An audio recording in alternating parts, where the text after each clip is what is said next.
Good afternoon. The 10,108th meeting of the Security Council is called to order. The provisional agenda for this meeting is the situation in the Middle East, including the Palestinian question. The agenda is adopted. I would like to welcome the distinguished Deputy Prime Ministers, Ministers and other high-level representatives present in the Security Council chamber. Your presence today underscores the importance of the subject matter under discussion. And now, in accordance with Rule 37 of the Council's Provisional Rules of Procedure, I invite the representatives of Egypt, Indonesia, Israel, Jordan, Qatar, Saudi Arabia, the Syrian Arab Republic, Turkey, and the United Arab Emirates to participate in this meeting. It is so decided.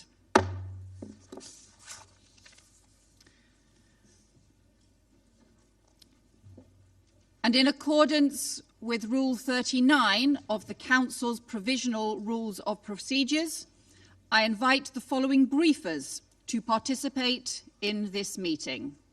Ms. Rosemary DiCarlo, Under-Secretary General for Political and Peacebuilding Affairs. Ms. Hiba Kassas, Founding Executive Director of the Principles for Peace Foundation.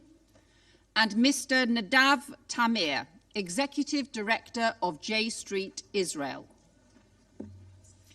It is so decided.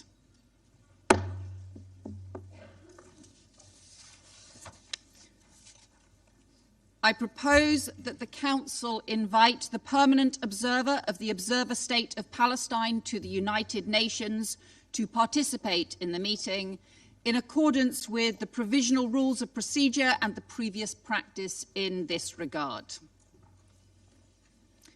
There being no objection, it is so decided.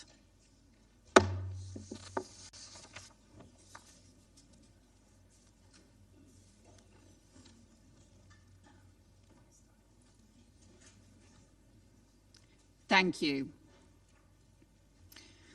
The Security Council will now begin its consideration of Item 2 of the agenda. I now give the floor to Ms. Rosemary DiCarlo. Madam President, this is a pivotal moment in the Middle East. After years of devastating conflict and immense human suffering, there is an opening, one that could allow the region to move in a different direction. But that opening is neither assured nor indefinite. The decisions taken in the coming weeks by the parties and by members of this Council will determine whether it is sustained. Our collective efforts must now consolidate the ceasefire in Gaza and alleviate the suffering of the population. We need concrete progress towards stabilization and recovery, consistent with international law, to lay the foundations for lasting peace. The Board of Peace meeting in Washington, D.C. tomorrow is an important step. We have a responsibility to work collectively to implement Phase 2 of the Gaza ceasefire and advance efforts toward a credible political path leading to a negotiated two-state solution. This must include the demilitarization of the Strip, the decommissioning of weapons held by Hamas and other Palestinian armed groups, and the establishment of security arrangements that can facilitate the important transitional governance tasks of the National Committee for the Administration of Gaza. In parallel, the entry of assistance into Gaza must increase significantly. This is essential for an inclusive Palestinian-led recovery and reconstruction. Madam President, encouraging progress has been made since the ceasefire came into effect last October in aid access and delivery. Still, the vast majority of Gaza's population remains displaced and continues to endure extremely harsh living conditions. Humanitarian operations in Gaza have continued amid severe constraints. Scaled-up entry of shelter materials, educational supplies, and medical equipment, among other items, is urgently required.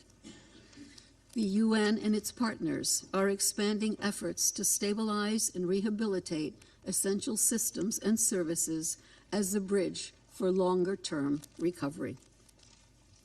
The opening of the Rafah crossing to pedestrian movement in both directions on 2 February was a welcome development.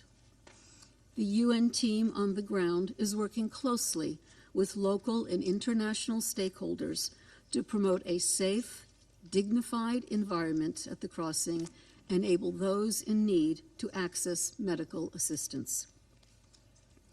The UN supported the medical evacuation of many patients and received hundreds of returnees. Thousands still urgently require treatment unavailable in Gaza. We remain committed to supporting the implementation of Security Council Resolution 2803 and all relevant resolutions. Madam President, despite the ceasefire, Gaza is still not at peace. In recent weeks, the Israeli military intensified strikes across Gaza, hitting densely populated areas and killing dozens of Palestinians. Airstrikes were particularly heavy on 31 January and in early February. Armed exchanges between Palestinian armed groups and Israeli soldiers have also continued. In the occupied West Bank, meanwhile, the situation is deteriorating rapidly. There, Israeli forces continued large-scale operations across the West Bank, frequently involving live fire and raising serious concerns about the use of lethal force. Widespread raids have been accompanied by home takeovers, mass detentions, movement restrictions, and repeated displacement of Palestinian families, particularly in the north. Attacks by Palestinians against Israelis and confrontations between Palestinian and Israeli security forces have also continued. Israeli authorities also expanded operations in areas around Jerusalem and extended their operations in the northern West Bank. These developments unfolded alongside continued settlement expansion, rising settler violence, and accelerated demolitions and evictions in East Jerusalem. We are witnessing the gradual de facto annexation of the West Bank as unilateral Israeli steps steadily transform the landscape. I echo the Secretary General's grave concern regarding the Israeli Security Cabinet's reported decision to authorize a series of enforcement measures and transfer of authorities in areas A and B of the occupied West Bank. If implemented, these measures will constitute a dangerous expansion of Israeli civil authority in the occupied West Bank, including in sensitive areas like Hebron. The moves could lead to settlement expansion by removing bureaucratic barriers and easing land purchases and building permits. I reiterate the Secretary General's condemnation of the Israeli government's 15 February decision to resume land registration procedures in Area C of the occupied West Bank.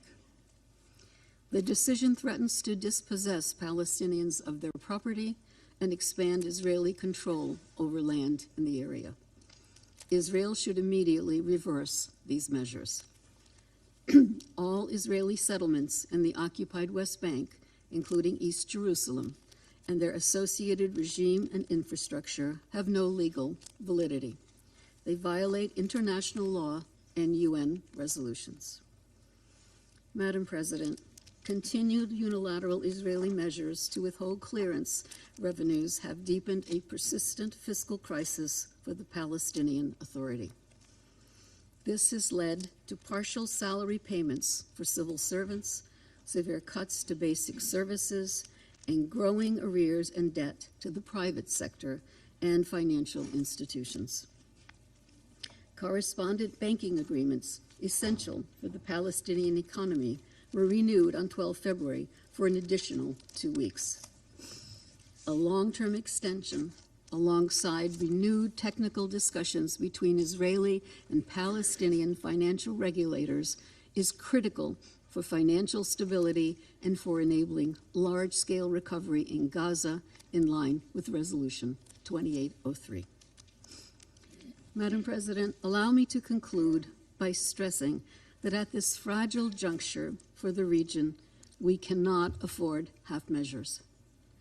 The U.S.-led comprehensive plan must be implemented fully, alongside urgent action to de-escalate and reverse the dangerous trajectory in the occupied West Bank. At the same time, we must seize this opportunity to restore a credible political horizon, one that leads to a lasting peace in Gaza, brings an end to the occupation, and realizes a two-state solution in line with international law and relevant United Nations resolutions. The United Nations remains steadfast in our commitment to that goal and to supporting Palestinians and Israelis in achieving it. Thank you, Madam President. I thank Ms. DiCarlo for her briefing.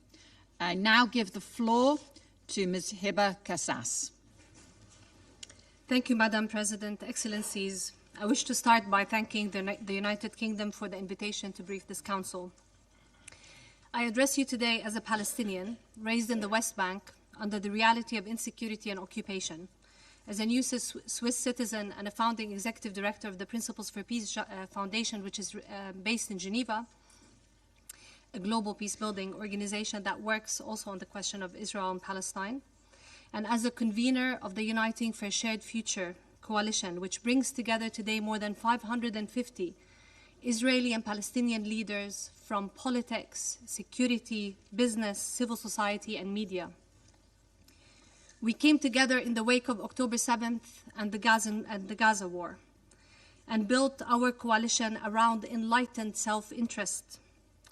Today, USF, or Uniting for a Shared Future, is the main functioning binational infrastructure at scale, where senior leaders from both people still engage and organize pragmatic action for a political solution within a regional framework. Our coalition carries the trauma, fears, and aspirations of both peoples. Palestinians live through occupation, loss, displacement, and violence. Israelis live in security, loss, fear, and uncertainty. We do not relativize pain, and we do not dehumanize the other. We are realists, we are possibilists, and we are patriotic pragmatists in equal measure. We start from one truth. The status quo is not sustainable for either people. Neither side can have lasting security, dignity, and prosperity at the expense of the other.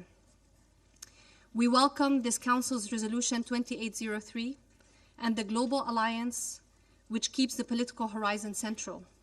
We also express gratitude to the United States administration for its leadership with regional partners in brokering the ceasefire and sustaining attention on what comes next.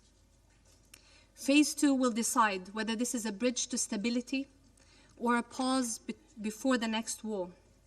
It will only hold if Gaza recovery is inseparable from the West Bank, linked in design, protected by safeguards, and anchored in a time-bound political destination, and a clear one. Gaza cannot succeed if the West Bank collapses. President Trump spoke of a golden era for the Middle East.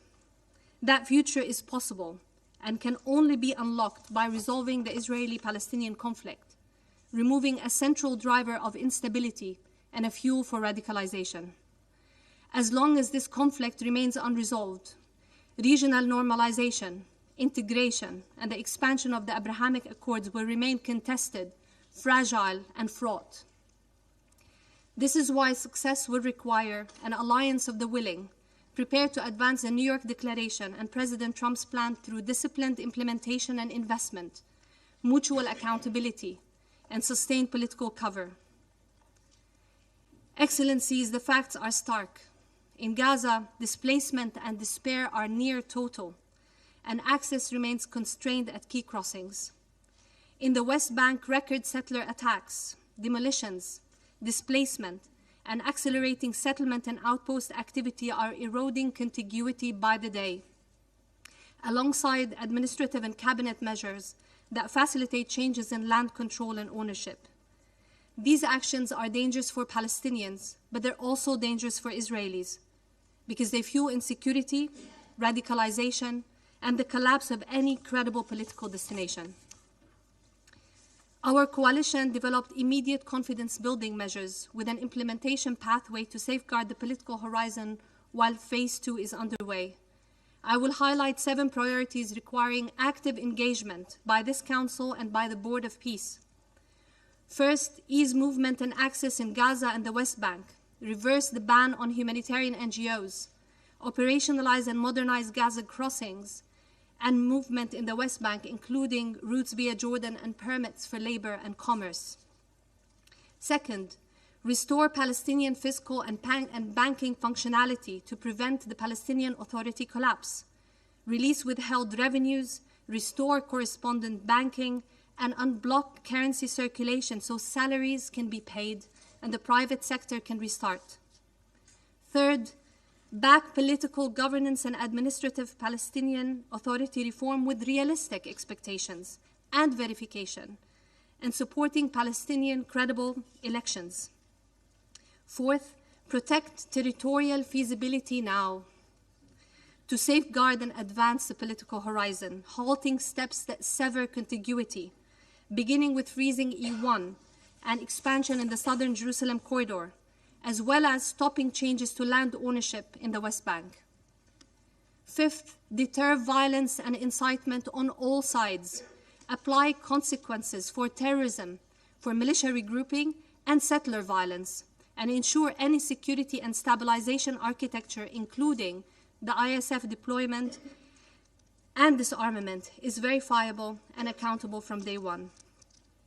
Sixth, enable legitimate transitional governance in Gaza, allowing the National Council for the Administration of Gaza to enter Gaza, to succeed, to operate under international political protection, and link that technocratic Palestinian administration in Gaza with the West Bank.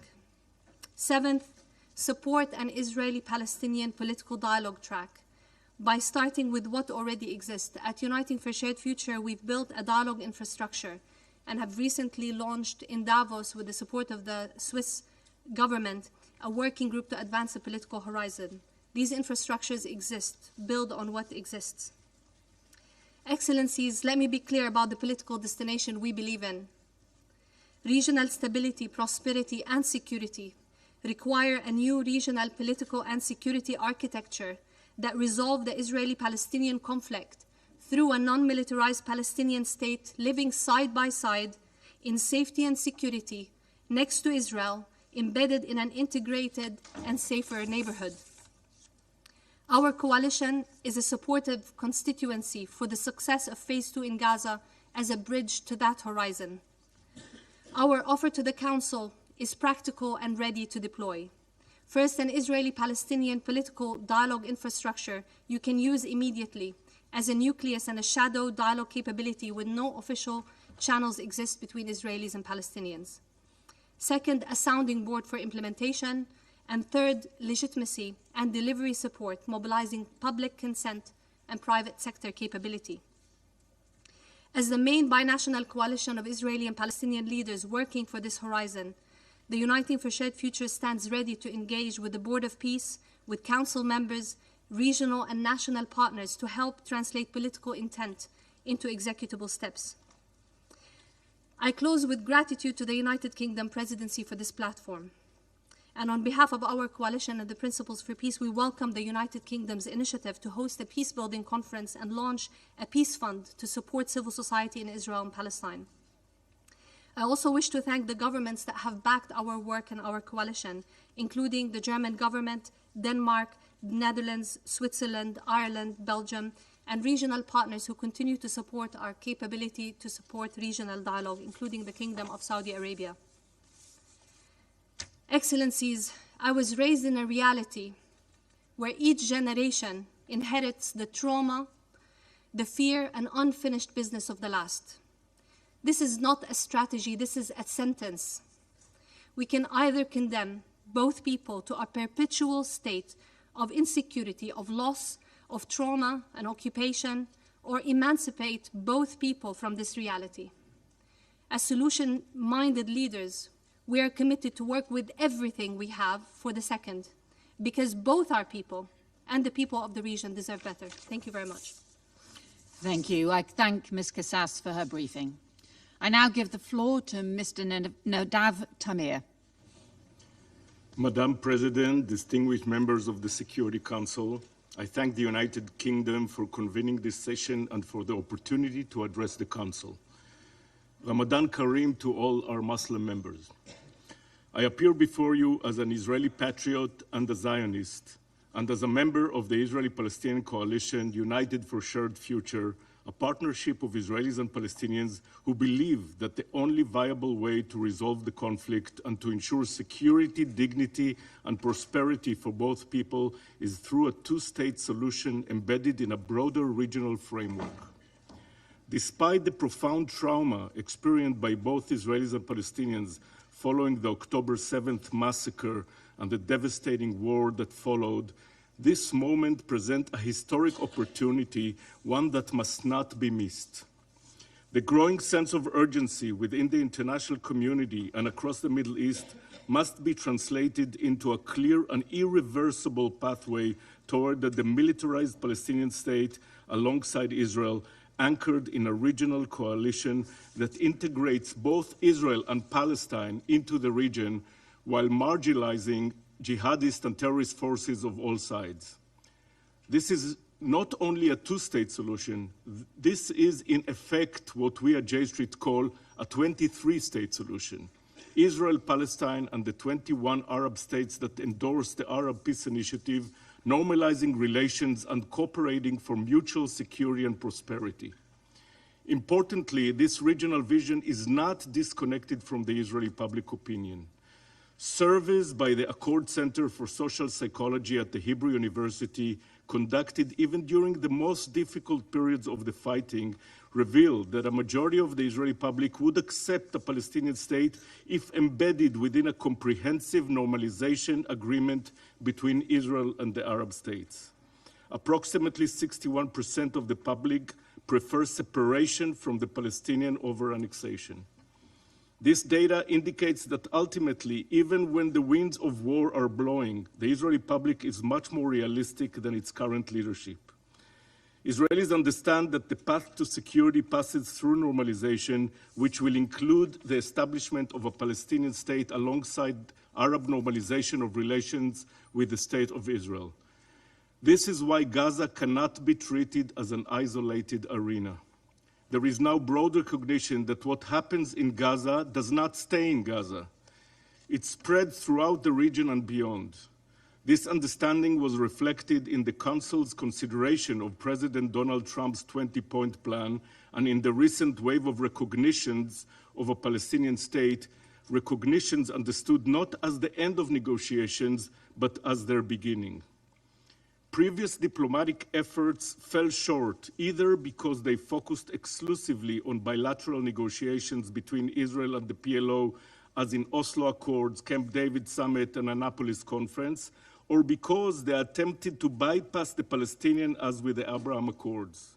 Today, we have an opportunity to combine the bilateral and the regional tracks. This integrated approach is the only one capable of delivering tangible peace dividends, security, stability, and prosperity for Israelis and Palestinians alike. To move forward, we need the Security Council's support in advancing the 20 points plan and explicitly including the West Bank within its framework. While global attention is understandably focused on Gaza, the West Bank is at serious risk of explosion. De facto annexation is occurring daily, and recent steps toward de jure annexation further endanger prospects for a negotiated solution. Palestinian communities are being displaced through terror perpetrated by organized extremist settlers, undermining both stability and Israel's own democratic character. We must demonstrate to Israelis, Palestinians, and the broader region that the most effective way to remove Hamas from its brutal control of Gaza and to prevent it from remaining an armed militia is through a credible diplomatic process and the creation of a genuine political horizon for the Palestinian people.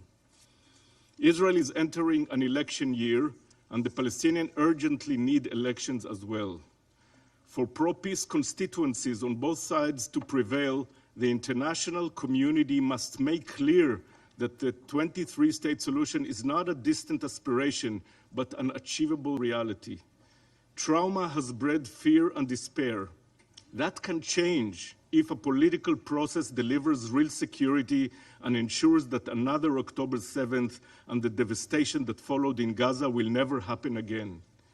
We stand at a crossroads between annexation and expulsion, which would lead to endless bloodshed, or a negotiated future grounded in a mutual recognition and regional integration.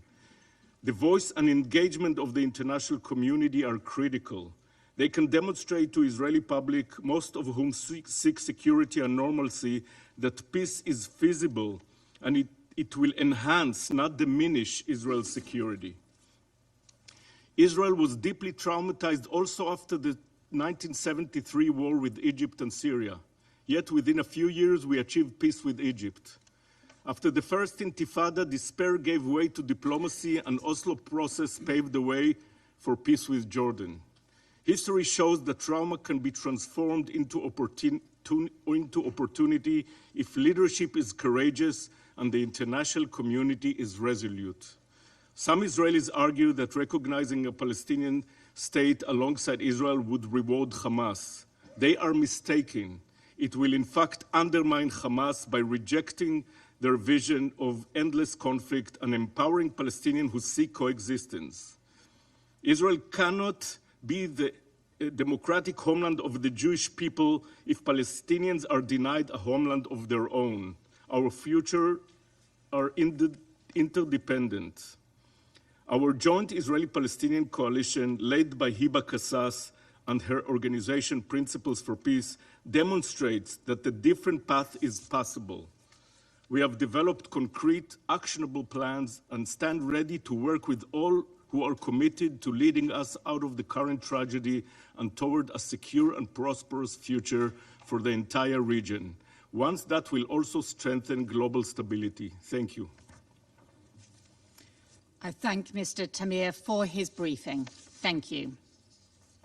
I shall now make a statement in my capacity as Secretary of State for Foreign, Commonwealth and Development Affairs for the United Kingdom. So, colleagues, let me begin by welcoming my fellow ministers joining today's session and also by thanking Undersecretary General Di Carlo for her briefing, as well as Hiba Kassas and Nadav Tamir for their powerful remarks, which remind us of the opportunity that lies before us, an opportunity to end the cycle of violence and suffering and to build a better future, free from terror, free from occupation, and to bring lasting peace and security to the region and to come together in the very spirit of this United Nations. For more than 2 years, the human cost has been unimaginable. Families shattered, communities destroyed or displaced, trauma that will reverberate for generations. The pain of the horrific Hamas terrorist attacks against Israel on October 7th, the suffering of the hostages, and the devastation of the war that followed in Gaza, with over 70,000 Palestinians killed. And that is ever present. With thanks to the leadership of the United States, Egypt, Qatar, and Turkey, alongside a wider, intense diplomatic drive from many of the nations represented here today, a ceasefire was secured and endorsed by this Council in Resolution 28 2803. The hostages are home, and the families of those deceased can finally lay their loved ones to rest. And we have an international determination to deliver phase 2 of the peace plan. But the ceasefire itself remains fragile, and the progress we all seek is at risk. We have seen ceasefire violations on both sides. Hamas has continued to attack Israeli forces, and over 600 Palestinians have been killed in Israeli attacks since the ceasefire began. And this is deeply disturbing and undermines phase 1 of President Trump's peace plan. Gaza must not get stuck in a no man's land between peace and war. So to deliver phase 2, we see 4 priorities for urgent action. Firstly, we must begin the serious process of decommissioning Hamas's weapons. In line with the 20-point plan, Hamas must destroy its terrorist infrastructure and weapons production sites as a first step towards full demilitarization, and we stand ready to play our part. Hamas must have no future role in the running of Gaza, because that is crucial for the security of Israelis and Palestinians alike. Alongside this, we need to see the Palestinian police strengthened, the international stabilization force deployment, and IDF withdrawal from the Strip. Second, we need to build stable Palestinian governance. The National Committee for the Administration of Gaza must be supported to succeed. This crucial body, which was included alongside the Board of Peace in Resolution 2803, now needs to be supported to deliver for the Palestinian people, leading day-to-day service, delivery and recovery efforts, establishing its legitimacy and credibility. That is the best way to weaken Hamas and render them irrelevant. And there must be a clear plan for the links and transition from the committee to a reformed Palestinian Authority, because Palestine must be run by Palestinians. Third, we must prevent the destabilization of the West Bank and preserve the viability of a Palestinian state. We have seen the Palestinian economy face strangulation, including the Israeli government withholding some of the Palestinian Authority's own tax revenues. We are witnessing an all-time high of Israeli settlement expansion and settler violence in flagrant breach of international law, with Palestinian families and communities driven from their homes, beaten while farming their own land, attacks that sow terror among civilians.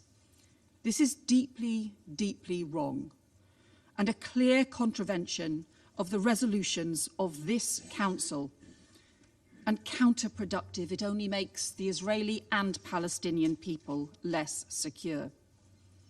Fourth, and most important of all, most immediately, we must address Gaza's catastrophic humanitarian situation. Families repeatedly displaced are spending this winter desperately seeking shelter amidst the rubble, without electricity, without water supplies or health care. Children have frozen to death and died while waiting medical evacuations. This is unconscionable, and crucially, it is preventable. To address these dire needs, the United Kingdom has contributed over $100 million for humanitarian support in Gaza this year. Since the ceasefire, aid flows have increased, and more crossings are partially reopened. But the level of need cannot be met unless more restrictions are lifted, covering essential medical equipment, components for field hospitals, basic shelter items, because delays and restrictions cost lives. And we also risk now going dangerously backwards. The Israeli government policy of deregistering and shutting down the operations of international NGOs in Gaza, including British organisations like Save the Children, risk choking off essential access to people in desperate need and closing fragile health facilities. So we need an urgent change in course. So I urge the authorities to urgently ensure that experienced and long-standing organisations can continue to operate, And the UN and its partners must remain at the heart of the response throughout the whole of Gaza, including the proper protection of all UNRWA and UN staff, premises and operations. Colleagues, last September I came to the UN and alongside allies affirmed the UK's recognition of the State of Palestine. And this historic step, 75 years after Britain's recognition of the State of Israel, reflected our commitment to a two-state solution, to the inalienable rights of the Palestinian people and the security of Israel. And I spoke then about the profound peril facing that two-state solution and the need for the world to come together and take action for peace. That remains true today. So Britain remains steadfast in our support for the security of Israel and its people, because a two-state solution can be the gateway to transform the region with normalization, regional integration and peaceful coexistence. But security cannot be achieved by an indefinite or humiliating occupation that denies security and sovereignty to the Palestinian people. So despite the trauma, despite the suffering of recent years, there remains the hope for a better future. And as we have heard from the powerful testimonies of our civil society briefers today, in March this year, the UK will hold a peacebuilding conference to bring together Israel and Palestinian civil society leaders to build trust and challenge divisions, because peace is not built just by governments but by whole societies. The UK has its own experience of peacebuilding in Northern Ireland, which was a conflict many said could never be resolved, and communities many said could never coexist. There are other members of this council who have equivalent or deeper insights. And we know we cannot undo the trauma of the past, but we can chart a different course for generations to come, to help realise Palestinian self-determination, to help provide Israel with long-term security, and to secure the two-state solution as the only path to lasting peace and security for Palestinians and Israelis alike. Thank you. I resume my function as President of the Council. I now give the floor to His Excellency Mr. Mohammed Ishaq Dar, Deputy Prime Minister and Minister for Foreign Affairs of Pakistan. I thank you, Madam President, for convening this very important meeting. It's indeed a pleasure to see you chairing today's very important discussion.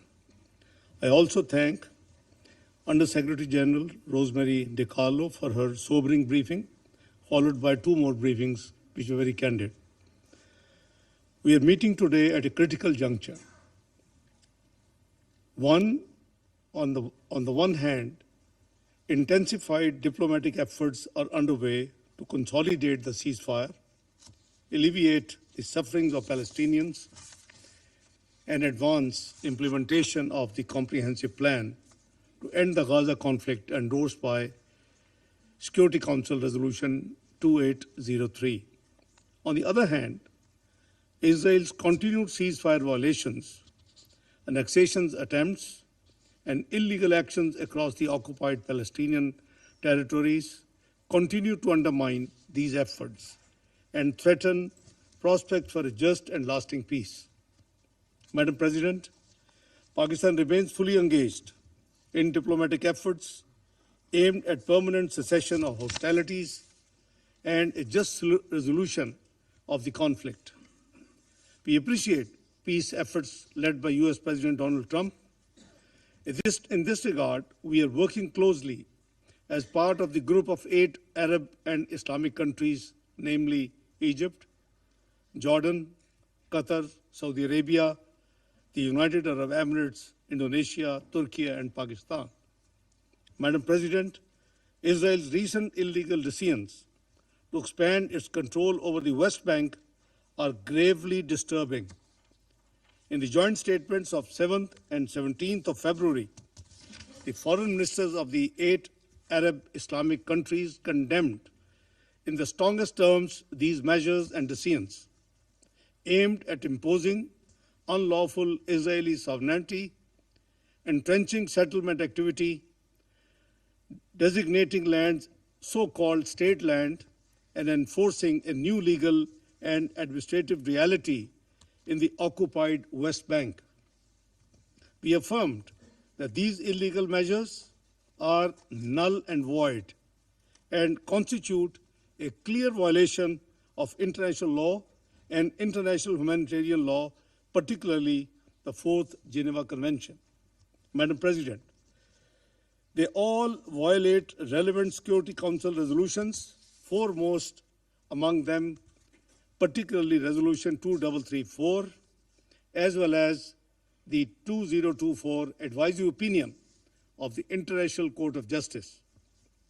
The group of 8 Arab Islamic countries also expressed a strong condemnation of Israel's repeated violations of the ceasefire in Gaza, which have resulted already in the killing and injury of more than 1,000 Palestinians. Madam President, a successful peace process requires a conducive environment built on trust, restraint, and good faith. Actions that alter facts on the ground and prejudice final status issues are mala fide and profoundly counterproductive. Since the ceasefire, hundreds of Palestinians have been killed, UN premises including UNRWA facilities have been attacked, restrictions on humanitarian operations and pressure on international humanitarian organizations continue to impede humanitarian assistance, which has yet to flow at the scale required. This is totally unacceptable and also reminds us of the fragility of the current situation. Madam President, against this backdrop, full and faithful implementation of Resolution of Security Council number 2803 is absolutely essential. Ceasefire must be fully respected with a view to a permanent cessation of hostilities. We must ensure safe, sustained, and unimpeded humanitarian assistance at the right scale.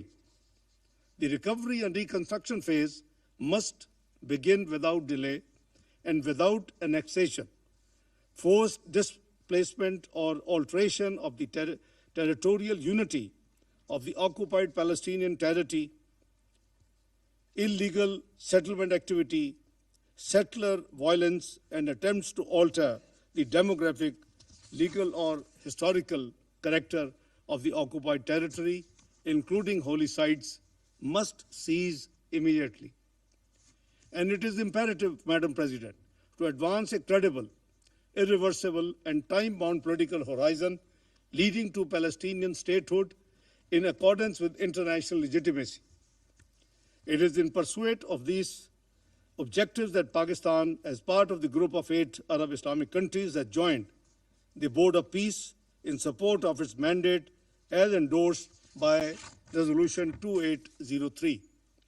We hope that the Board of Peace, under the framework of Resolution 2803, will lead to concrete steps towards the implementation of a permanent ceasefire, further scaling up of the humanitarian aid, reconstruction of Gaza, and realization of the right of self-determination of the people of Palestine through a credible, time-bound political process consistent with international legitimacy and relevant UN resolutions, resulting in an independent, sovereign, and contiguous state of Palestine based on pre-1967 borders with Al-Quds al-Sharif as its capital.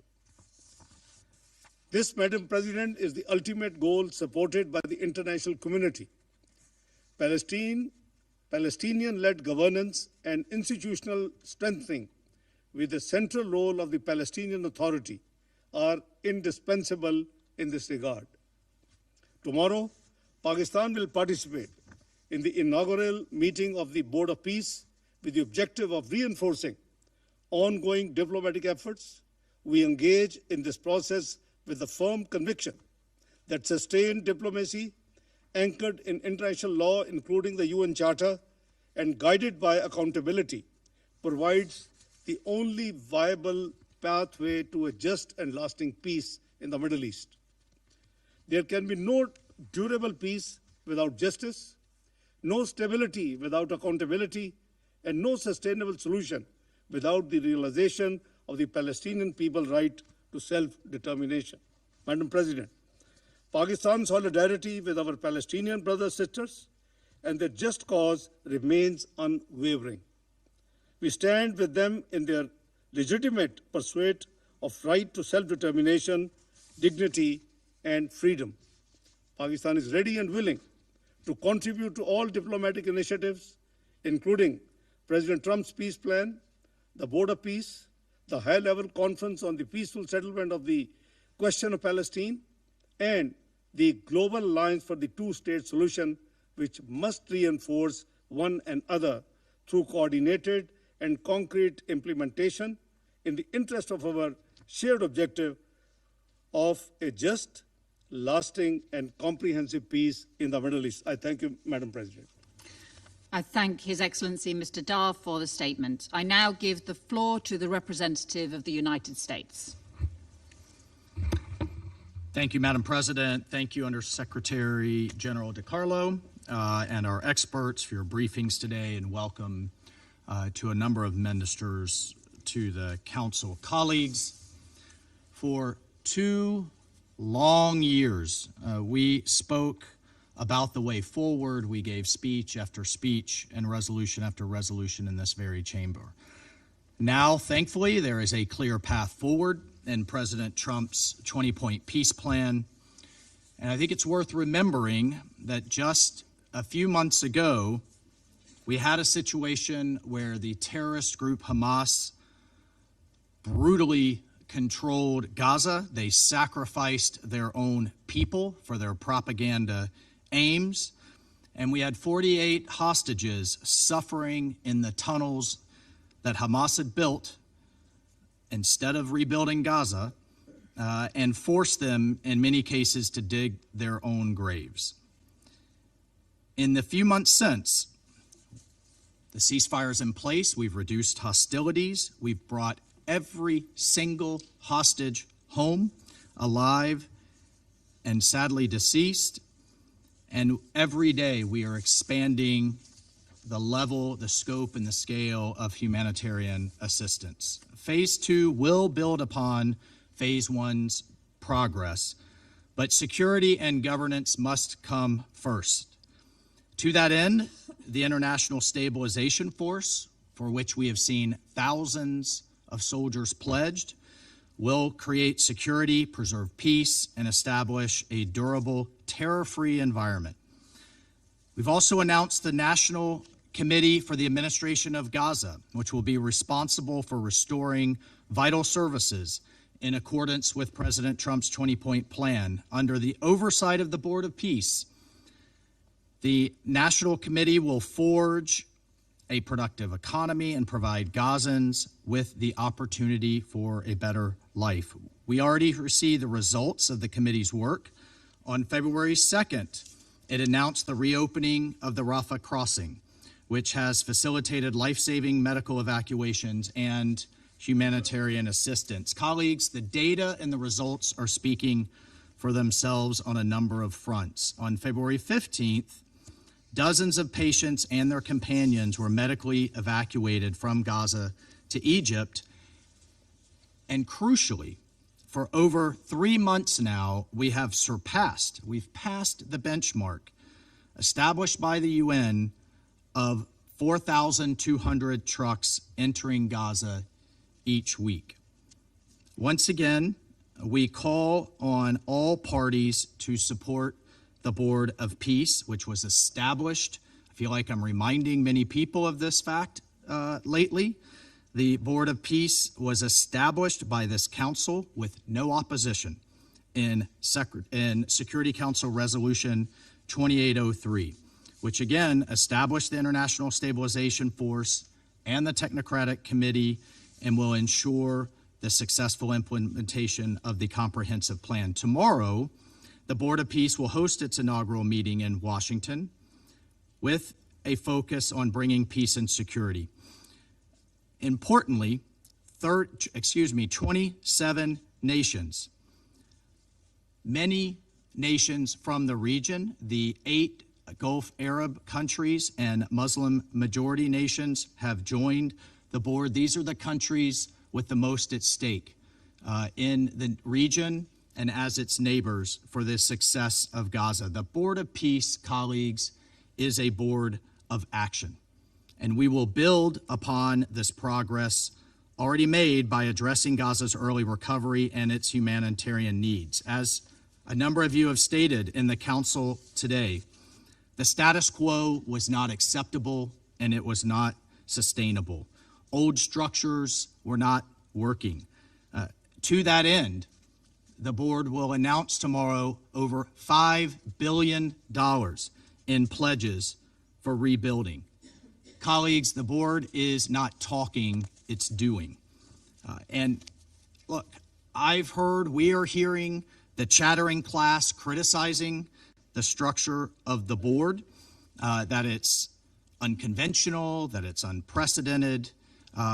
Again, the old ways were not working. We had choices of Hamas continuing to control Gaza, an occupation of Gaza, or a new way. Thank you, colleagues, for choosing that new way and giving it a chance. And we call on the member states to work with the board and commit to Gaza's reconstruction. We call on member states to commit your time and your treasure in a meaningful, tangible way to back the speeches and rhetoric that we've heard in this body. But before reconstruction can move forward, Hamas must and will disarm. All military, terror, and offensive infrastructure, including tunnels and weapon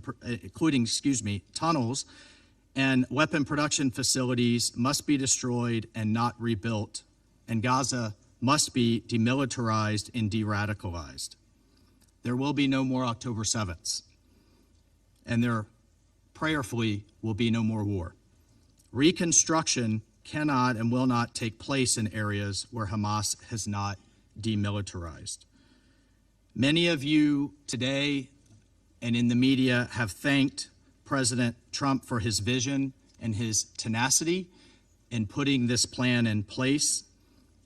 As chair of the Board of Peace, we are confident that we will see an era of security, prosperity, and opportunity for the Middle East emerge. Thank you, Madam Chair. I thank the representative of the United States for the statement. I now give the floor to the representative of Somalia. Thank you, Madam President. Let me begin by expressing our sincere appreciation to the United Kingdom for convening this timely, important, and high-level briefing on the Middle East. We also want to thank Her Excellency, the Right Honourable Ms. Yvette Cooper, the Secretary of State for Foreign, Commonwealth, and Development Affairs of the United Kingdom. We also want to thank Under-Secretary General Ms. DiCarlo for their briefings. And we have also acknowledged and thank the contributions of the civil society briefers, mainly Ms. Heba Qasas and Mr. Nadaf Kamir. We also welcome the participation of the Deputy Prime Ministers and Foreign Affairs for Pakistan and Jordan, as well as the Minister of Foreign Affairs of Egypt and Indonesia in this meeting. We meet today again at the moment of a grave crisis in the occupied Palestinian territory.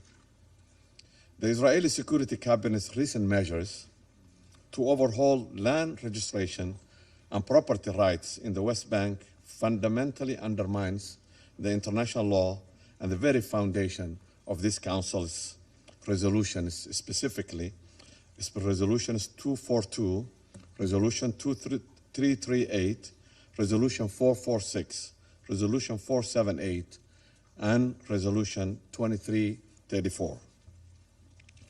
These resolutions reaffirm the inadmissibility of the acquisition of a territory by force and the illegality of the settlement in the occupied territories. The International Court of Justice has also been clear most recently in its advisory opinion that Israel's action, including settlement expansion and ongoing denial of Palestinian self-determination, constitute violation of international law. The ongoing Israeli airstrikes in West Bank targeting refugee camps and civilian infrastructures have resulted in mass displacement and a dangerous precedent not seen since 1967. We remind Israel of its obligation to ensure the protection of civilians and the strict observance of international human rights and humanitarian law. These actions will not only fuel future cycles of violence, further erode any prospect for two-state solution or lasting peace in the Middle East. We categorically reject any proposals for the forced displacement of Palestinians, whether within or beyond their territories.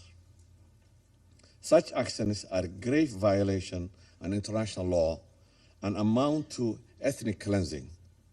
Madam President, Mr. President, the international community must stand together against any attempt to alter the demographic composition of the Palestinian territories by force or coercion. Equally, we must strongly condemn Israel's recent move to recognize a secessionist group in my country in the northwestern region of Somalia as an independent entity, as well as reported plans to forcibly transfer Palestinians to the Somali territory.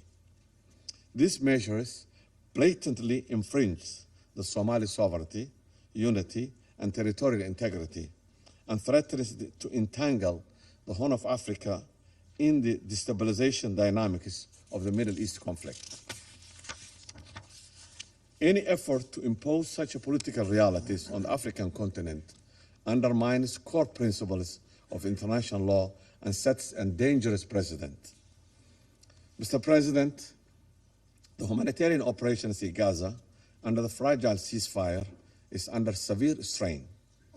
Aid convoys face repeated delays as the key crossings and fuel shortage have crippled hospitals and shelters.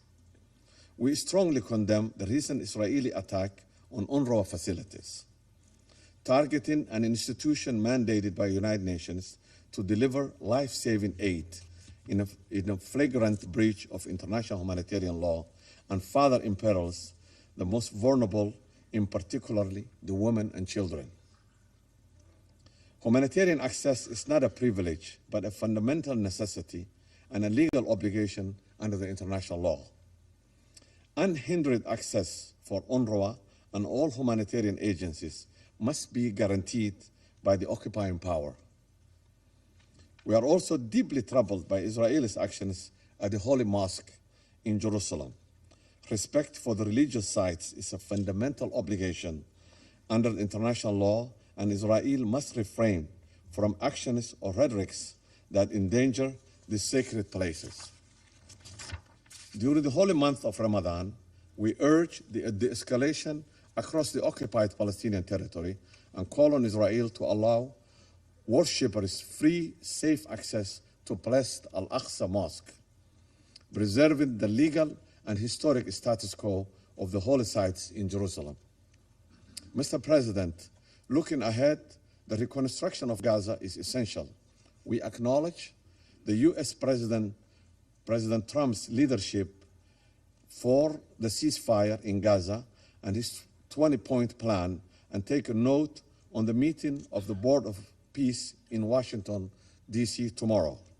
We hope this process will lead to a lasting solution and complement the United Nations efforts. We note the Arab League's recent recovery plan as a positive step, but without immediate funding and political clarity, such plans remain aspirational. Reconstruction cannot succeed under continued occupation. We categorically reject any suggestions of the prolonged Israeli security control or reoccupation of Gaza. The governance and the rebuilding of Gaza must be Palestinian-led, unified with the West Bank, and enable true self-determination. Mr. President, United Nations must remain at the center of all efforts directing reconstruction, coordinating humanitarian aid, unfolding and unholding international law, ensuring the collective will of the global community is reflected in every step toward peace. The President's ceasefire must be the start of a genuine political process, not its end. Ending Israeli occupation and realizing a sovereign and independent Palestinian state with Al-Quds al-Sharif at its capital in accordance with the relevant United Nations resolutions is the only viable path to achieve sustainable peace for all. There is no doubt that the challenges of the Middle East are deeply interconnected with one common denominator. Allow me to conclude with the words of the late President of the United States, Mr. Jimmy Carter, quote, "The bottom line is this: peace will come to Israel and the Middle East only when Israeli government is willing to comply with international law, with the roadmap of peace, with official American policy, with the wishes of the majority of its own citizens, and honor the previous commitments by accepting its borders, its legal borders." I thank you, Mr. President. I thank the representative of Somalia for the statement, and I give the floor to the representative of France. Monsieur le Président, Mr. President, je voudrais saluer la I wish présidence to par la welcome the ministre presence Yvette Cooper des travaux de ce Conseil. Minister Yvette Cooper Je voudrais également in saluer la today's meeting. I also participation wish to welcome aujourd'hui the participation du today vice-premier ministre of ministre des Affaires the étrangères du Pakistan, Deputy Prime Minister, Minister du for ministre Foreign des Affairs Affaires of étrangères de Pakistan, l'Indonésie, the Foreign Minister of Indonesia, de l'Égypte, of Egypt, de la Jordanie of Jordan, et d'Israël, as well as of Israel, ainsi que des représentants de la and Palestine, representatives of de l'Arabie Palestine, Saoudite, Saudi de Arabia, la Syrie, Syria, du Qatar, Qatar, de la Turquie Turkey, et des Émirats arabes unis. and the United Arab Emirates. Je voudrais également remercier I also la wish to secrétaire générale thank adjointe aux Undersecretary affaires General for politiques et à la Political consolidation and de la paix, Peacebuilding Affairs, Madame Rosemary Di Carlo, Madame Rosemary pour son DiCarlo, exposé for très clair. her elucidating Je briefing. remercie enfin Madame I also wish Hiba to Kassas et thank Monsieur Madame Nadav Hiba Tanir Kassas and Mr. pour leur Nadav présentation Tanir qui apporte une for their contribution briefings, précieuse which au débat represent de a ce valuable Conseil. contribution to Et je today's salue l'engagement debate. de leur And I coalition welcome dans l'appel de Paris the du 13 engagement juin of your 2025. coalition in the Paris Monsieur le Appeal Président, of the 13th of nous l'avons June réaffirmé avec force 2025. en adoptant la déclaration de New York We le 22 have septembre adopted 2025. in September 2025 the New York Nous soutenons Declaration, la and we perspective support the de deux prospect États vivant of côte à côte two states paix living side by et en side sécurité. in peace and security. Depuis lors, Since et avec then, l'engagement des and with the États-Unis, commitment of the United la States, possibilité de the mettre fin au possibility of cauchemar bringing an ouvert end to le the 7 blatant octobre 2023 horror of the 7th of est October une option 2023 réaliste. is a realistic Il faut prospect. s'en réjouir. There's a need to Il nous faut welcome y that, travailler. and we wish to build Avec upon le that. rapatriement de la dépouille With du the dernier repatriation otage of the remains israélien of the last Israeli et hostage l'engagement de la and deuxième the phase du plan de in paix, the start of the second fenêtre phase of the peace plan, d'opportunité a window of s'est ouverte, opportunity il has serait opened. irresponsable. It would be irresponsible to allow this window of opportunity to close. Monsieur le Président, Mr. President, la Cisjordanie the West Bank traverse une situation d'une is gravité sans experiencing précédent. an situation of menace unprecedented les perspectives de seriousness, which undermines Alors même prospects for peace, que des efforts at a time diplomatiques when déterminants decisive sont engagés sur diplomatic Gaza. efforts have been initiated for La Gaza. France rappelle France wishes to que recall l'avenir de la that Cisjordanie the future et of the l'avenir West de Gaza Bank and the future sont of Gaza indissociables. are Toute inextricably linked. fragilisation de l'une Undermining compromet one la compromises stabilité the de stability of the other. Nous condamnons fermement We les strongly décisions du cabinet condemn de the sécurité israélien decisions of the Israeli visant à Security étendre le Cabinet contrôle d'Israël to sur la expand Israeli Cisjordanie, control notamment to sur les West zones Bank, A et B. specifically zones Ces A and décisions B. sont contraires au These droit decisions international fly in the et face of remettent international gravement en law cause les accords and d'Oslo grievously undermine protocole the d'Hébron. Oslo Accords and the Hebron Ces Protocol. mesures, de même que le These lancement d'un measures processus and the start d'enregistrement of foncier the process en of Cisjordanie, land registration in the West Bank, décision inédite unprecedented depuis since 1967, 1967, ou encore l'approbation and du projet the approval E1 of the E1 project s'inscrivent dans are une dynamique part of d'annexion a que momentum nous rejetons of sans réserve. annexation which we categorically Elles reject. portent atteinte à la They continuité undermine territoriale d'un the futur État territorial palestinien viable. continuity of a future viable Elles portent Palestinian atteinte state, à la solution and à deux they États.